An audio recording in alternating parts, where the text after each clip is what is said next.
بسم اللہ الرحمن الرحیم۔ تمام سننے والوں اور دیکھنے والوں کو السلام علیکم ورحمۃ اللہ وبرکاتہ۔ حضرت ابو الحسین حلیم رحمۃ اللہ علیہ سے منقول ہے، آپ فرماتے ہیں کہ میں نے حضرت جنید بغدادی سے سنا کہ ایک روز میں حضرت سری سکتی رحمۃ اللہ علیہ کی مجلس میں موجود تھا اور وہاں کئی اور مشائخ بھی موجود تھے، اور عمر کے اعتبار سے ان میں سب سے میں چھوٹا تھا۔ حضرت سری سکتی رحمۃ اللہ علیہ نے سب سے پوچھا، ایسا کون سا عمل ہے جو آنکھوں سے نیند کو اڑا دے؟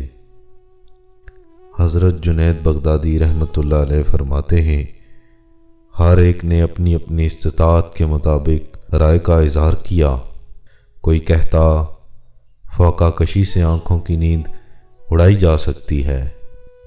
ایک بزرگ بولے کہ اگر پانی کی مقدار کم استعمال کی جائے تو بھی آنکھوں سے نیند اڑائی جا سکتی ہے۔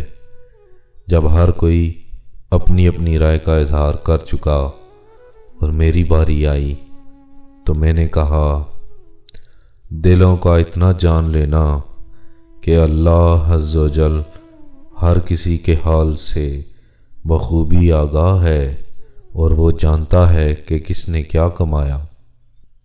بس اتنا کہنے کی دیر تھی، حضرت جنید بغدادی فرماتے ہیں، حضرت سری سکتی رحمۃ اللہ علیہ نے فرمایا، تم نے کیا خوب جواب دیا۔